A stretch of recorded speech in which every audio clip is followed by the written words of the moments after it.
बिस्मिल्लाहिर्रहमानिर्रहीम। अस्सलाम वालेकुम नाज़रीन, मैं जवाद यूसुफ और आप सबको अपने ऑफिशियल चैनल में खुश आमदीद कहता हूँ। ईंट का जवाब पत्थर से दिया गया है। रात की तारीकी में 80 से जायद हमले किए गए ईरानी मासूम सिविलियंस पर, लेकिन उसके जवाब में गेस व्हाट, 85 मकामात को चुन चुन कर निशाना बनाया गया है ईरानी पासदारान इनकलाब की जानिब से।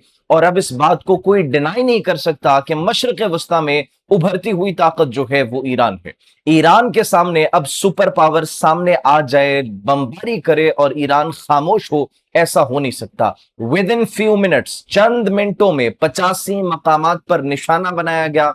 अमरीकी अड्डों को मलियामेट कर दिया गया, मस्मार कर दिया गया है। उनके वेपन डिपोज को, उनके फिफ्थ फ्लीट को चुन चुन कर नाजरीन उनके अहम इंपॉर्टेंट अहदाफ को निशाना बनाया गया है और एक वाज़ेह पैगाम दिया गया है। ईरानी वजीर खारजा अब्बास अरागची नाजरीन फ्यूनरल और उसके बाद जो आखिरी रसूमात थी, जो विजिट्स थे, उनको छोड़कर वापस तेहरान पहुंचते हैं। पासदारान इनकलाब की जानिब से वार्निंग दी जाती है। नाजायज रियासत के खिलाफ तुर्किया भी अब मैदान में उतर आया है और अमरीकी जहाजों को इस्तेमाल करते हुए, अमरीकी फाइटर जेट्स को इस्तेमाल करते हुए, क्योंकि तुर्किया के साथ अमरीका अपने मामलात को बेहतर करना चाहता है, अब नाजायज रियासत मशरक़ वस्ता में बिल्कुल खत्म होती हुई दिखाई दे रही है। उसका रोल खत्म हो चुका है। दैट इज द रीजन अब अमरीका तुर्किया को हथियार भी फराम कर रहा है, उनके साथ डील भी कर रहा है। लेकिन ये क्या माजरा है, ये कहानी कैसे शुरू हुई, ये झगड़ा कैसे शुरू हुआ,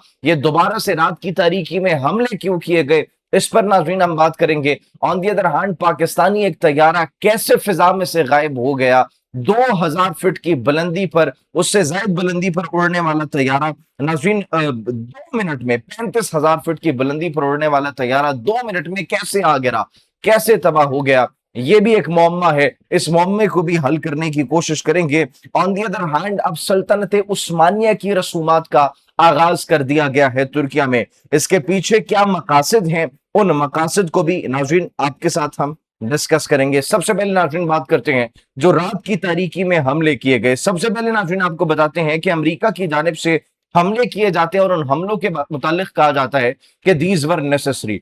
अमेरिका ने जो हमले किए जरूरी थे। ईरान पर हमले, 80 से ज्यादा अहदाफ पर हमले किए जाते हैं, बमबारी की जाती है। सिरक, बंदर अब्बास, कशम के जजीरों को निशाना बनाया जाता है और ये वो इलाके हैं जहां पर सिविलियंस मौजूद थे। फौजी इंफ्रास्ट्रक्चर को नहीं बल्कि सिविलियन इंफ्रास्ट्रक्चर को निशाना बनाया जाता है और सिविलियंस के ऊपर बमबारी की जाती है।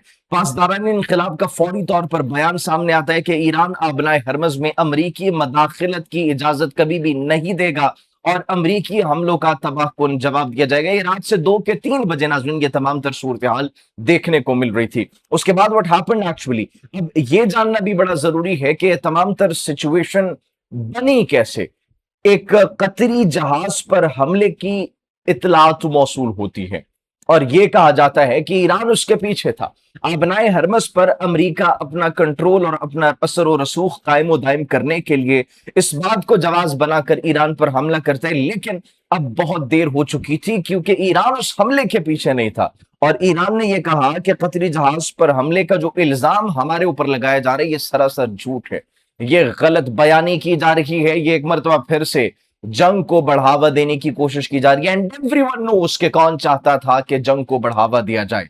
वही हुआ, दोबारा हमले किए जाते हैं। लेकिन क्या ईरान खामोश रहा? बिल्कुल भी नहीं। ईरान ने जवाबी हमले किए।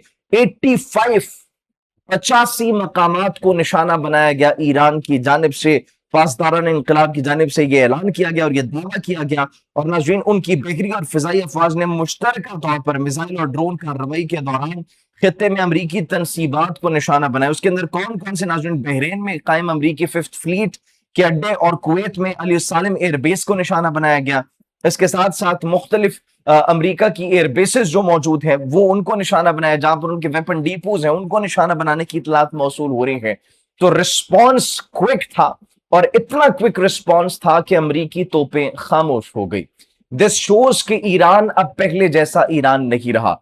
इस जंग के बाद जो अमेरिका और इसराइल और ईरान के माबैन हुई है, डायनामिक्स चेंज हो चुके हैं, पावर डायनामिक्स चेंज हो चुके हैं और ईरान अब अगर उनके खिलाफ कोई भी कार्रवाई की जाती है तो स्ट्रेट रिस्पॉन्स देगा, जल्दी रिस्पॉन्स देगा, क्विक रिस्पॉन्स देगा। That has been made very clear from these responses from Iranian side.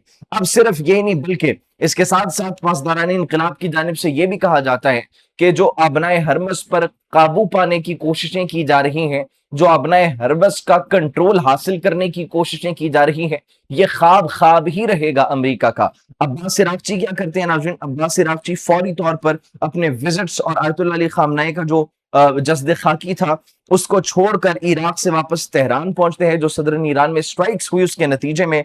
और इसके पीछे एक गद्दार मुल्क जो था उसका नाम भी सामने आ चुका है। जो रिफ्यूलिंग की गई अमरीकी तैयारों की, गेस व्हाट, कहां पर की गई? ऑपरेशनल नहीं है बहुत से अड्डे इस वक्त खलीजी ममालिक में, मशरिक वस्ता में। अमरीका के जितने भी तैयारे थे, ये मुबैना तौर पर इतलात मौसूल हो रही है कि मुस्लिम उम्मा के गद्दार मुल्क मुत्तहिदा अरब अमारात ने उनकी रीफ्यूलिंग में मदद की, उनकी रीफ्यूलिंग करवाने में मदद दी, उनको अपनी एयर स्पेस, एयर बेसिस दी। किसने? मुत्तहिदा अरब अमारात ने। अब मुत्तहिदा को इसका जवाबदेह ठहराना होगा। न सिर्फ जवाबदेह ठहराना होगा बल्कि जैसे ही इस बात की कंफर्मेशन होती है तो फिर ऐन मुमकिन है कि मुत्तहिदा के साथ ताल्लुकात ईरान के फिर से खराब हो जाएं, जो इस्तवार होते हुए दिखाई दे रहे थे। सिर्फ यही नहीं बल्कि नाजायज रियासत इतनी कमजोर हो चुकी है कि अमरीकी सदर डोनाल्ड ट्रंप विजिट करते हैं, तुर्किया के सदर रजब तैयब एर्दोगान से उनकी मुलाकात होती है, और न सिर्फ मुलाकात होती है बल्कि नाज़रीन इसके साथ साथ जो खबरें मौसूल हो रही है, F-35 जेट्स देने की बात की जा रही है। कान जो उनका 5th जनरेशन का फाइटर जेट है, प्रोग्राम है, उसके लिए इंजन देने की बातचीत की जा रही है। और सिर्फ ये नहीं बल्कि सल्तनत उस्मानिया की जो रसूमात थी, उन रसूमात का भी आगाज कर दिया गया है। वैसी ही रसूमात का आगाज कर दिया गया है। खबरें जेरे गर्दिश, और न सिर्फ खबरें जेरे गर्दिश हैं बल्कि वीडियोस वायरल हो रही है और कहा जा रहा है कि सल्तनत उस्मानिया को, उस ऑर्डर को रीस्टोर करने की तैयारियां तुर्किया की जानिब से पूरी कर ली गई हैं। सिर्फ यही नहीं बल्कि इसके साथ साथ नाजायज रियासत के लिए एक बढ़ती हुई कशीदगी का बाइस भी नाज़रीन यही मुल्क होगा और यही सल्तनत उस्मानिया होगी। इसीलिए उन्होंने बारहा ये कहा है कि हमारे लिए अगर कोई खतरा है तो खतरा सिर्फ ये एक मुल्क है। और अभी नाज़रीन जो पाकिस्तानी एक तैयारे के हवाले से भी खबरें मौसूल हो रही है, K2 एयरवेज क्रैश वो कंफर्म हो चुका है। और जितने भी क्रू मेंबर्स थे पाकिस्तानी नेशनल्स, वो इसमें अपनी जान की बाजी हार चुके हैं। कैप्टन मोहम्मद रिजवान इदरीस था उस क्रू का, फर्स्ट ऑफिसर फैसल जतोई था, फ्लाइट इंजीनियर मोहम्मद हामिद और मोहम्मद आरिफ सिद्दीक और लोड मास्टर मोहम्मद तौफीक खान थे। अब सवाल उठाया जा रहा है, जब ये उस रूट से गुजर कर आ रहा था जिस रूट पर अमरीकी फोर्सेस मौजूद थी, जिस रूट के पास ईरानियन फोर्सेस को भी एक्सेस हासिल था, तो 35,000 फुट से कैसे 2 मिनट में यह तैयारा गिरकर तबाह हो गया? कहा यह जा रहा है, मुबैना तौर पर इतलात मौसूल हो रही, तज्जियाकारों की जानिब से भी यह स्टेटमेंट सामने आ रही है कि अमरीका ने गलती से ईरानी जहाज समझकर उस पर हमला किया।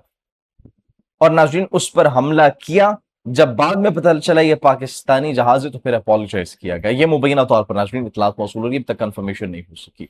लेकिन जो इस वक्त कंफर्म डिटेल्स हैं वो ये कहा जा रहा है कि ये क्रैश था।